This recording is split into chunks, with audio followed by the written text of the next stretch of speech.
Hi friends, welcome to మన ప్రజాకవి ఛానల్కి స్వాగతం. తింటే గారెలే తినాలి, వింటే భారతమే వినాలి అన్నది నాటి మాట. తింటే గారెలే తినాలి, వింటే వేమన గారి పద్యమే వినాలన్నది నేటి మాట.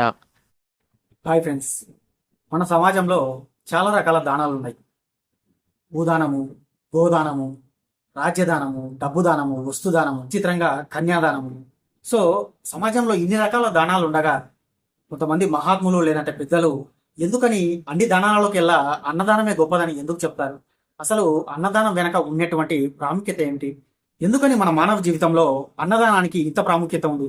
సో ఈ రోజు వీడియోలో మనం అన్నదానము, దాని వెనకాల ఉన్నటువంటి ప్రాముఖ్యత ఏమిటి అనేటువంటి విషయాన్ని ఈ వీడియోలో చూద్దాం. మన సమాజంలో చాలా మంది అప్పుడప్పుడు అన్నదానాలు చేస్తూ ఉంటారు.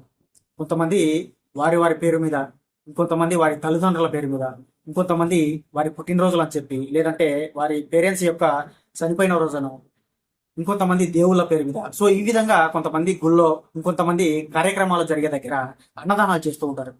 అయితే నలుగురికి అన్నదానం చేయడం వల్ల మనకు వచ్చేటువంటి ఉపయోగం ఏమైనా ఉందంటే 100కి 100% ఉంది.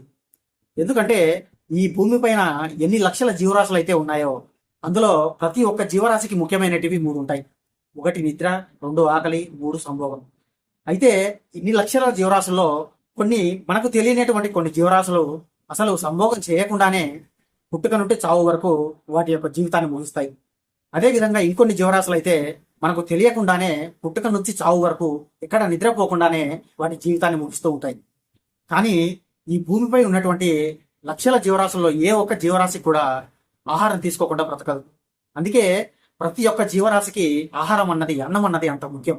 అయితే ఇక్కడ ఒక్కొక్క జీవరాశిని బట్టి వాటి ఆహారం ఒక్కొక్క విధంగా ఉంటుంది. కానీ ఏ ఒక్క జీవరాశి కూడా ఆహారం తీసుకోకుండా బ్రతకలేదు. ఆహారం తీసుకుంటేనే తన జీవితాన్ని కొనసాగిస్తుంది. అందుకే మన సాంప్రదాయంలో కానీ లేదంటే మన మానవ జీవితంలో కానీ అన్నదానానికి అంత ప్రాముఖ్యత ఉంది. అయితే అన్నదానం చేయడం వల్ల మనకు కలిగేటువంటి ఉపయోగం ఏమిటి అనేటువంటి విషయాన్ని ఒక చిన్న కథ ద్వారా చెప్తాను, వినండి. నేను ఇప్పుడు మీకు చెప్పబోయేది కథ అయినా సరే మీరు నిజ జీవితంలో పాటిస్తే మీకు ఖచ్చితంగా ఉపయోగపడచ్చు. అయితే ఇక విషయానికి వస్తే, ఒక ఊర్లో పెద్ద ధనవంతుడు ఉండేవాడు. వాడికి ఎంత ధనం ఉందంటే 2 తరాలు కూర్చొని తిన్నా తరగనంత ధనం ఉంది. అయితే ఈ ధనమంతా వాడు కష్టపడి సంపాదించాడంటే అస్సలు కాదు. ఇతరులకు అబద్ధాలు చెప్పి, మోసం చేసి, వాళ్ళ నెత్తిన వీళ్ళ నెత్తిన చేయి పెట్టి, సో ఈ విధంగా నలుగురిని మోసం చేసి, అన్యాయం చేసి, అధర్మమైనటువంటి మార్గంలో సంపాదించినటువంటి సొమ్ము. అయితే ఇదంతా చూస్తూ ఉన్నటువంటి ఈ చుట్టుపక్కల వాళ్ళు కొంతమంది అనుకునే వాళ్ళు, అరే మాలో చాలా మంది నిజాయితీగా సంపాదించే వాళ్ళు ఉన్నారు. మేము ఇంత నిజాయితీగా, ఇంత ధర్మంగా, ఇంత న్యాయంగా సంపాదిస్తూ ఉంటే మాకు 1 రూపాయి కూడా మిగలట్లేదు. వీడు ఇంత అధర్మంగా నలుగురిని మోసం చేసి, అన్యాయం చేస్తూ కూడా ఇంత ఎలా సంపాదించగలుగుతున్నాడు? అతడికి సంపాదించిన ఎలా నిలబడుతుంది అని చెప్పి ఆలోచిస్తూ ఉన్నారు. అయితే ఇంకొంతమంది ఏమనుకుంటున్నారంటే, ఎవరైతే వీడి మోసాలకు, లేదంటే వీడి అన్యాయానికి, వీడి అధర్మానికి, వీడి అబద్ధాలకు మోసపోయారో వారందరూ కూడా ఏమనుకుంటున్నారంటే, వీడు ఖచ్చితంగా నాశనం అయిపోతాడు, వీడు ఖచ్చితంగా మట్టి కొట్టుకోపోతాడు, వీడికి చావంటూ వస్తే కుక్క సావే వస్తుంది, ఖచ్చితంగా వీడు చనిపోయిన తర్వాత నరకానికి పోతాడు అని చెప్పి అందరూ అనుకుంటూ ఉన్నారు. అయితే ఒకరోజు ఏం జరిగిందంటే, వీరందరి నోటి పుణ్యమా అని వాడు ఒకరోజు నిజంగానే కుక్క చావు చచ్చాడు. అయితే ఇక్కడ జరిగినటువంటి విచిత్రం ఏంటంటే, అతడు ఎప్పుడైతే చనిపోయాడో అతడు యమలోకం పోయిన తర్వాత అక్కడ ఒక చిన్న డ్రామా జరిగింది. అదేంటంటే, యమలోకం అంటే ఎలా ఉంటుందో మనకు తెలిసిందే కదా. సినిమాలో చూపించినట్టుగా యముడు ఎదురుగా, అతనికి కుడివైపుగా చిత్రగుప్తుడు చిట్ట పుస్తకం పట్టుకొని, చిత్రగుప్తుడికి ఎదురుగా కొన్ని ఆత్మలు. ఈ ఆత్మలు ఎవరంటే, ఎవరైతే ఈ ధనికుడు అక్రమంగా సంపాదించి ఇప్పుడు చనిపోయాడో అతని చేతిలో అప్పులు చేసి అన్యాయంగా ఇతడు చేసినటువంటి మోసానికి బలయ్యి ఆ బాధ తట్టగలేక ఆత్మహత్య చేసుకునేటువంటి ఆత్మలు అనమాట. అయితే ఎప్పుడైతే ఈ ఆత్మ, ఈ ధనికుడు చనిపోయి వచ్చాడో ఆ ఆత్మను అక్కడ ఉన్నటువంటి చిత్రగుప్తుడు ఎదురుగా ప్రవేశపెట్టడం జరిగింది. ఈ ధనికుని ఆత్మను చూసి ఆత్మహత్య చేసుకొని వచ్చినటువంటి ఈ ఆత్మలు ఎవరైతే ఉన్నారో ఆ ఆత్మలు అనుకుంటూ ఉన్నాయి, వీడికి ఖచ్చితంగా యముడు పెద్ద శిక్ష వేస్తాడు, ఖచ్చితంగా నరకానికే డౌటే లేదు.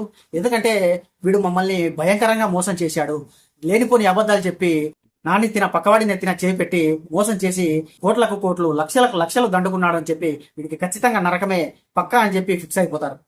ఆ విధంగా అక్కడ ఉన్నటువంటి ఆత్మలు అతనిపై గోలగోల చేస్తూ ఉంటే, అక్కడ ఎలాగైతే కోర్టులో జడ్జి ఆర్డర్ అని చెప్పి సౌండ్ చేస్తాడో అదే విధంగా యముడు ఒక్కసారిగా గద తీసుకొని 2 సార్లు ఇలా సౌండ్ చేస్తాడు. ఆ దెబ్బకి అక్కడ ఉన్నటువంటి ఆత్మలన్నీ సైలెంట్ అయిపోతాయి. అయితే ఒక 2 నిమిషాల నిశ్శబ్దం తర్వాత ఈ నిశ్శబ్దంగా ఉన్నటువంటి సమయంలో చిత్రగుప్తుడు ఈ యొక్క ధనికుడి ఆత్మ బతికుండంగా చేసినటువంటి పాపాల చిట్టాను పుణ్య చిట్టాలను తిప్పేస్తూ ఉంటాడు. అలా చిత్రగుప్తుడు ఇతని పాపాల చిట్టాను తిప్పేస్తూ ఉంటే అక్కడ ఉన్నటువంటి ఆత్మలన్నీ కూడా చాలా ఆసక్తిగా ఎదురు చూస్తుంటాయి. ఎటువంటి శిక్ష వేస్తాడో, ఎంత పెద్ద శిక్ష వేస్తాడో, ఎంత భయంకరమైనటువంటి నరకానికి పంపుతాడో అని చెప్పి ఈ పక్కన ఉన్నటువంటి ఆత్మలన్నీ కూడా ఎదురు చూస్తూ ఉంటాయి. ఇకపోతే ఆ 2 నిమిషాల నిశ్శబ్దం తర్వాత యమధర్మరాజు ఒక సంచలన తీర్పును వెలువరిస్తారు.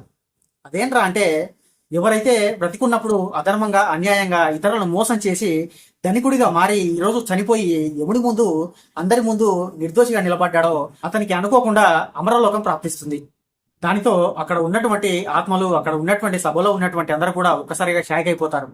అదేంటి, వాడు చేసిన మోసంలో మేము బలైపోయి మేము బయట అప్పులు చేసుకొని వాటి బాధ తట్టుకోలేక ఆత్మహత్య చేసుకుని మేము పైకి వస్తే మమ్మల్ని మోసం చేసి అన్యాయంగా సంపాదించిన అతడికి అమరలోకం ఎలా ప్రాప్తిస్తుందని చెప్పి గోల చేస్తూ ఉంటారు. అయితే ఇప్పుడు చిత్రగుప్తుడు లేసి జరిగినటువంటి అసలు విషయం చెప్తాడు. యమధర్మరాజా, ఈ ఆత్మలు చెప్తున్నట్టుగానే అతడు బతుకున్నప్పుడు ఎంతో మందిని మోసం చేసి, ఎంతో మందికి అన్యాయం చేసి, ఎంతో అక్రమంగా కోట్లకి కోట్లు సంపాదించినటువంటి మాట వాస్తవమే. కానీ మన యమధర్మ శాస్త్ర నియమాల ప్రకారము మానవులు చేసేటువంటి 4 పాపాలు ఒక అన్నదానంతో చెల్లిపోతాయి కదా. మరి అటువంటప్పుడు ఇతను 100 మందిని మోసం చేస్తే దాదాపుగా 1000 మందికి అన్నదానం చేసి ఉన్నాడు. అందుకే ఈరోజు అతడు చేసినటువంటి పాపాలు మోసాల కంటే కూడా చేసినటువంటి అన్నదానాల సంఖ్య ఎక్కువ ఉండడం వల్ల ఇతనికి ఈ రోజు మన యమధర్మ శాస్త్ర నియమాల ప్రకారం ఇతడికి అమరలోకం ప్రాప్తిస్తుంది మహారాజా అని చెప్పి తెలియజేస్తాడు. చిత్రగుప్తుడు ఇచ్చినటువంటి ఆ తీర్పుతో అక్కడ ఉన్నటువంటి ఆత్మలన్నీ మళ్ళీ గగ్గోలు పెడుతూ, అదేంటి యమధర్మరాజా, ఎన్నో పాపాలు చేసినటువంటి అతనికే అమరలోకం ప్రాప్తిస్తే మేము ఆవేదన చెంది అతని చేతిలో మోసపోయి ఆత్మహత్య చేసుకొని మరి మీ వద్దకు వస్తే మాకు చేసేటువంటి న్యాయం ఏంటి అని అడగ్గా అప్పుడు చిత్రగుప్తుడు చెప్తూ ఈ విధంగా చెప్తాడు.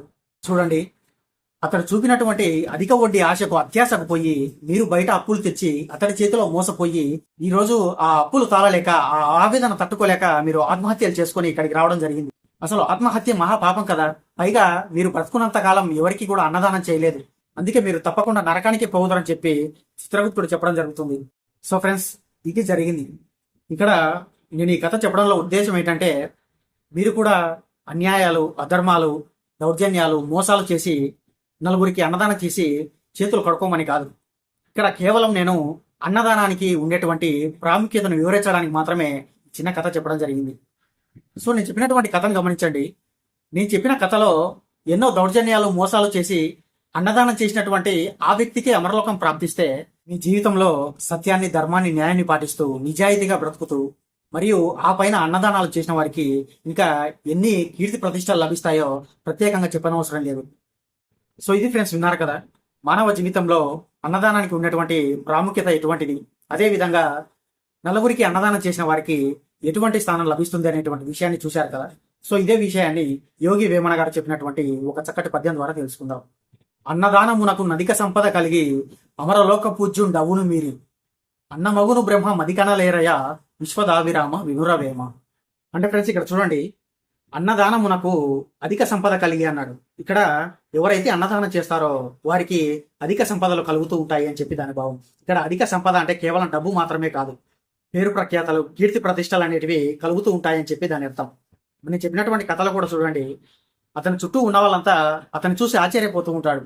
ఏంటి, ఇతను అందరినీ మోసం చేసి, అందరికీ అన్యాయం చేసి, అధర్మంగా అక్రమంగా డబ్బు సంపాదిస్తుంటే ఇటువంటి వాడికి ఎలా నిలబడుతుందిరా అని చెప్పి అందరూ ఆశ్చర్యపోతూ ఉంటాడు. దానికి కారణం ఏంటిరా అంటే, వీళ్ళకు తెలియని అతడు చేసినటువంటి అన్నదానం.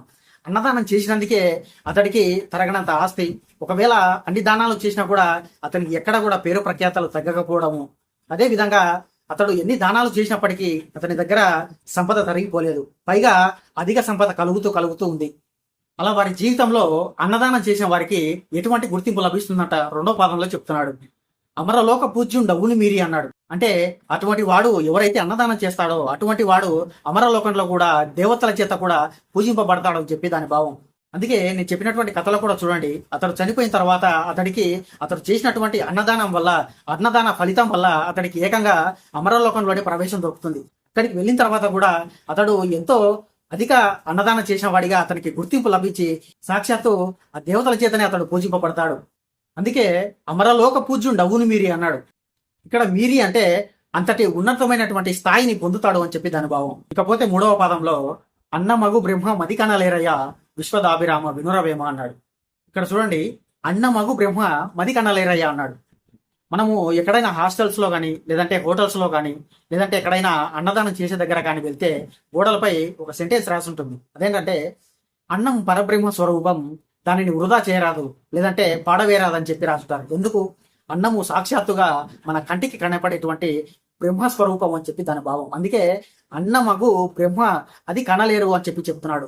ఈ విధంగా వేస్ట్ చేసేవాళ్ళు, లేదంటే అప్పనంగా తిండి దొరికే వాళ్ళు అన్నము సాక్షాత్తుగా పరబ్రహ్మ స్వరూపము అనేటువంటి విషయాన్ని తెలుసుకోలేరు అని చెప్పి చెప్తున్నాడు. ఇక్కడ అన్నాన్ని పరబ్రహ్మ స్వరూపం అని ఎందుకు అన్నారంటే, నేను మొదట్లో చెప్పినట్టుగా ఈ భూమిపైన ఎన్ని లక్షల జీవరాశులు అయితే ఉన్నాయో ప్రతి ఒక్క జీవరాశికి ఆహారమే ప్రధానం కదా. అంటే ఆహారం తింటేనే అది బతకగలుగుతుంది. అది ఆహారం తీసుకునే బ్రతుకుతుందంటే అక్కడ ఇండైరెక్ట్ గా అన్నం అనేది ఏమవుతుంది? బ్రహ్మస్వరూపమే కదా. ఆ బ్రహ్మ అంటే ఆ అన్నము, ఆ పదార్థము, ఆ బ్రహ్మస్వరూపమైనటువంటి ఆహారమే లేకపోతే జీవుడే లేడు. అంటే అక్కడ అర్థం ఏంటి? అన్నమే సాక్షాత్తుగా పరబ్రహ్మ స్వరూపం. అంటే ఆ పరమాత్ముడు ఉంటేనే నువ్వు ఉంటున్నావు, అంతే కదా. అందుకే అన్నం పరబ్రహ్మ స్వరూపం అని చెప్పి చెప్తారు. ఈ విషయం తెలియని కొంతమంది, కడుపు నిండిన కొంతమంది, అన్నం వెనకాల ఉన్నటువంటి కష్టం తెలియని కొంతమంది, అప్పనంగా దొరికేటువంటి కొంతమంది ఈ అన్నం పరబ్రహ్మ స్వరూపం అనేటువంటి విషయాన్ని తెలుసుకోలేరు అని చెప్పి చెప్పడం జరిగింది. అందుకే అన్నమగు బ్రహ్మ మది కనలేరయ్యా విశ్వదాభిరామ వినురవేమ. అన్నం అనే పదార్థం వెనకాల ఉన్నటువంటి పరమార్థాన్ని తెలుసుకోలేని వారు అన్నమే బ్రహ్మము అనేటువంటి విషయాన్ని తెలుసుకోలేరు అనేటువంటి విషయాన్ని చాలా అద్భుతంగా చెప్పడం జరిగింది. సో ఇది ఫ్రెండ్స్, విన్నారు కదా, మానవ జీవితంలో అన్నదానానికి ఎటువంటి ప్రాముఖ్యత ఉంది, అన్నదానం చేసిన వారికి ఇహలోకంలో ఎటువంటి గుర్తింపు లభిస్తుంది అనేటువంటి విషయాన్ని చూశారు కదా. సో మనలో కూడా ఎంతో మంది ధనవంతులు ఉంటారు. మనము చనిపోయేటప్పుడు మొత్తం మనం వెంట తీసుకోపోం కదా. లేని వాళ్ళు ఎలాగూ దానం చేయలేరు. కనీసం ఉన్న వాళ్ళైనా దానం చేయండి. దానం చేస్తే ఏమవుతుంది? మహా అయితే మీ దగ్గర ఉన్న దాంట్లో కాస్త ధనం తగ్గిపోతుంది. అయినా సరే అన్నదానం చేసిన వారికి సంపదకు ఎప్పుడూ కూడా ఎటువంటి లోటు ఉండదు. మీకు ఒక బెస్ట్ ఎగ్జాంపుల్ చెప్తా. కాశీనారాయణ రెడ్డి అని ఆశ్రమాలు ఉంటాయి అక్కడక్కడ. మీరు చూడండి, అక్కడ ఏమి టన్నుల కొద్ది బియ్యం ఉండదు. అయినా సరే వాళ్ళు నిత్యం అన్నదానం చేస్తూనే ఉంటారు. అక్కడక్కడ ఉన్నటువంటి ప్రతి ఆశ్రమంలో ప్రతిరోజు ప్రతి పూట కూడా అన్నదానం జరుగుతూనే ఉంటుంది. పోనీ అక్కడ ఏమైనా టన్నుల కొద్ది బియ్యం బస్తాలు ఉంటాయి అంటే అసలు ఉండవు. కానీ వాళ్ళు పెట్టే కొద్దీ ఆయన మరి కాశీనారాయణ మహత్యమో లేదంటే దేవుడి మహత్యమో తెలియదు, కానీ ఎప్పటికప్పుడు వాళ్ళు అన్నదానం చేసే కొద్దీ వారికి ఆ సంపద కలుగుతూనే ఉంటుంది. మళ్ళీ మళ్ళీ వాళ్ళు వచ్చే వారికి, అక్కడికి వచ్చేటువంటి భక్తులకు అన్నదానం చేస్తూనే ఉంటారు. అంటే వాళ్ళు నలుగురికి అన్నదానం చేయడం ఎంతో గొప్పది, అన్నదానమే అన్నిటికంటే గొప్పది అని వాళ్ళు భావించారు. కాబట్టి ఈరోజు వాళ్ళు నలుగురికి అన్నదానం చేస్తూ ఉన్నారు. అందుకే ఈరోజు కాశీరెడ్డి నాయన ఆశ్రమంలో ఈ పూట అన్నం దొరకలేదు అనేటువంటి సమస్య ఈ రోజుకి ఉత్పన్నం కాలేదు. అంటే అన్నదానంలో ఉన్నటువంటి గొప్పతనం అటువంటిది. ఇంకొంతమంది ఏం చేస్తుంటారంటే వారు తినంగా మిగిలినది ఇస్తూ ఉంటారు. ఇక్కడ విచిత్రం ఏంటంటే, ఒక మనిషిగా ప్లేట్లో అన్నం పెట్టుకునేటప్పుడు మనకు తెలియదా? మనకి ఎంత కావాలిస్తే అంతే పెట్టుకోవాలి. మిగిలినంతా వేరే వారికి దానం చేయడమో, ఎవరైనా ఆ బెగ్గర్స్ లేదంటే అన్నం కోసం వచ్చే ఇంటి ముందుకు వచ్చే వాళ్ళకు దానం చేస్తే సరిపోతుంది కదా. అలా కాకుండా మొత్తం ఏదో తినేవాడిలాగా అత్యాసకు పోయి ప్లేట్లో పెట్టుకోవడం, దాన్ని ఎంగిల్ చేయడం, వాడు తినకపోగా ఎంగిల్ చేసి వాడికి ఏ రోగం ఉంటుందో తెలియదు, అది మళ్ళా ఎదుటి వాడికి దానంగా ఇచ్చేయడం. ఏం మీ కడుపు ఎంతో మీకు తెలీదా? పెట్టుకునే ముందే నేను ఎంత తినగలుగుతానో అని చెప్పి మీకు తెలీదా? మీరు ఎంత తినగలిగితే అంతే పెట్టుకోండి, మిగిలిన దానం చేయండి, పుణ్యం వస్తుంది కదా. ఒకవైపు మీకు కడుపు నిండుతుంది, మరోవైపు ఎంతో కొంత పుణ్యం యాడ్ అవుతుంది కదా. అరే, బయట రోడ్ల మీద ఒక్క పూట కూడా అన్నం దొరకక అలమటించే వాళ్ళు చాలా మందే ఉన్నారు. మరోపక్క మనం చేసేటువంటి గొప్ప ఘనకార్యం ఏంటంటే, యాక్చువల్గా మనం ఎంత తినగలుగుతామో మనకు తెలుసు. అయినా సరే వాంటెడ్లీ అత్యాసకు పోయి మళ్ళీ దొరకదేమో అని చెప్పి ప్లేట్ల ఇంత పెట్టుకొని మనకి ఎంత కావాలో అంతే తిని ఆ మిగిలిన అన్నాన్ని, మనం ఎంగిల్ చేసినటువంటి ఆ మిగిలిన ఆహారాన్ని పక్కన మన ఇంటి పెరట్లోనో లేదంటే బయట బండ మీద పెడితే ఏ కుక్కో లేదంటే ఏ కాకో తింటుందని స్వార్థానికి పోయి తీసుకొని పోయి మళ్ళీ దాన్ని డైరెక్ట్గా జిహెచ్ఎంసీ చెత్తకి వదిలేస్తాం. అంటే బయట పెడితే ఏదన్నా మూగజీవి తిని బాగుపడుతుందేమో అని చెప్పి మనకు స్వార్థం. అరే, నువ్వు పెట్టుకున్న అన్నము ఎలాగో నువ్వు కంప్లీట్గా తినవు, కనీసము ఆ బండ మీదో పెరట్లోనో పెడితే ఒక కుక్కో ఒక కాకే వచ్చి దానికి కావాల్సిన ఆహారం అది ఒక పూట గడుపుకుంటుంది కదా. అలా కూడా మీకు పుణ్యం యాడ్ అవుతుంది కదా, కాస్త పుణ్యం కలిసి వస్తుంది కదా. ఇంకొంతమంది ఎలా ఉంటారంటే అసలు అన్నమే కాదు, అది జస్ట్ ఏదో ఒక వస్తువు, తినగాడికి తిని పాడేద్దాం, ఇష్టం వచ్చినట్టు వేస్ట్ చేసేద్దాం, ఇష్టం వచ్చినట్టు పారవేద్దాం. అంటే ఎంత ఇదిగా ఉంటారంటే, బాగా కొంతమంది అనకూడదు కానీ డబ్బున్న వాళ్ళ ఇంట్లో అన్నము అనేటువంటి పదార్థానికి కనీస విలువ ఉండదు. కనీస విలువ అంతా చిన్న చూపేంటి అన్నం అంటే. ఆ కాస్త అన్నం దొరక్క బయట రోడ్ల మీద కొంతమంది అడుక్కుంటుంటారు. కొంతమంది అడుక్కున్న ఆహారం పుట్టక అలమటిస్తూ ఉంటారు పూట పూటకి. అదేదో సినిమాలో ఒక పాట ఉంటుంది కదా, బిచ్చగాడ సినిమాలో, ఒక్క పూట అన్నం కోసం ఎదురు చూడడం అని. చాలా సూపర్ గా ఎక్సలెంట్ గా ఉంటుంది సాంగ్. ఆ సాంగ్ చూడండి ఒకసారి. అన్నం వెనకాల ఉన్నటువంటి ఆకలి వెనకాల ఉన్నటువంటి బాధ తెలుస్తుంది. అందుకే వేమన గారు చెప్పింది, అన్నమగు బ్రహ్మ మది కనలేరయ్యా విశ్వదాభిరామ వినురా వేమ. అన్నము సాక్షాతము బ్రహ్మ స్వరూపం రా, కాస్త తెలుసుకోండి. అన్నాన్ని ఇష్టం వచ్చినట్టు వ్యర్థం చేయకండి. ఆ కాస్త ఆహారం లేక కూడా రోడ్ల మీద ఎంతో మంది అలమటిస్తున్నారు. అదే బ్రహ్మస్వరూపం అని తెలుసుకొని ఇతరులకు అన్నాన్ని దానంగా చేయండి అని చెప్పి చెప్తూ ఉన్నాడు. సో ఫ్రెండ్స్, ఈ వీడియో ద్వారా నేను చేసేటువంటి రిక్వెస్ట్ ఏంటంటే, దయచేసి డబ్బు ఉన్న వాళ్ళైనా సరే లేని వాళ్ళైనా సరే అన్నం వెనకాల ఉన్నటువంటి పరమార్థాన్ని తెలుసుకోండి. అన్నానికి ఉన్నటువంటి విలువని తెలుసుకోండి. దయచేసి వృధా చేయకండి, వేస్ట్ చేయకండి, పాడేయకండి. వీలైతే ఎంత వీలైతే అంతలో ముందే మీరు ఎప్పుడైతే మీరు ప్లేట్లో పెట్టుకునే ముందే మీ కడుపుకి ఎంత పడుతుందో అంత ఆలోచించి ఎంత కావాలో అంతే పెట్టుకోండి. ఎందుకంటే వాస్తవానికి మనం ఎంగిలి చేసినటువంటి అన్నాన్ని పెట్టడం కూడా ఒక రకంగా పాపమే. ఎందుకంటే మన కడుపు మనకు తెలుస్తుంది కదా, ఎంత తింటాము, ఎంత పోతుంది లోపలికి అని. ఇంత పోతుందా, కొంచెం పోతుందా, కాస్తనే పోతుందా తెలుసుకోండి. అలా కాకుండా ఏదో అత్యాస పోయి పెట్టుకొని అది మిగిలిన తర్వాత ఎంగిలన్నం పెట్టే బదులు అదేదో కాస్త కాస్త మిగిలించే ఫ్రెష్ గా ఉన్నటువంటి అన్నాన్ని, మీరు ఎంగిలి చేయనటువంటి అన్నాన్ని వచ్చిన వారికో లేదంటే బెగ్గర్స్కో, మీ ఇంటి ముందుకు అన్నం కోసం కొంతమంది వస్తూ ఉంటారు. లేదంటే అదే ఆహారాన్ని ఎవరు రాకపోతే కనీసం బయట పెడితే ఆ కుక్కలైనా తినిపోతాయి కదా, వాటికి ఒక పూట పరిశుభ్రమైనటువంటి ఆహారం దొరికినటువంటి భావన కలుగుతుంది కదా. సో ఎవరు కూడా ఆహారాన్ని వేస్ట్ చేయకండి, ఇతరులను చేయనీయకండి. సో ఇది ఫ్రెండ్స్, విన్నారు కదా, మానవ జీవితంలో అన్నదానం అన్నది ఎంత ముఖ్యమైనది, దానికి ఎంత ప్రాముఖ్యత ఉంది, అన్నదానం చేసిన వారికి ఎటువంటి గుర్తింపు లభిస్తుంది. అదేవిధంగా అన్నమే పరబ్రహ్మ స్వరూపము అని కొంతమంది తెలుసుకోలేరు అనేటువంటి విషయాన్ని యోగి వేమన గారు చెప్పినటువంటి ఒక చక్కటి పద్యం ద్వారా తెలుసుకున్నాం. సో ఇది ఫ్రెండ్స్, మరో వీడియోలో మరో పద్యంతో మళ్ళీ కలుద్దాం. అంతవరకు సెలవు. Keep watching. వేదాతీతుడు వేమనరా, వేమన పలుకే వేదమురా.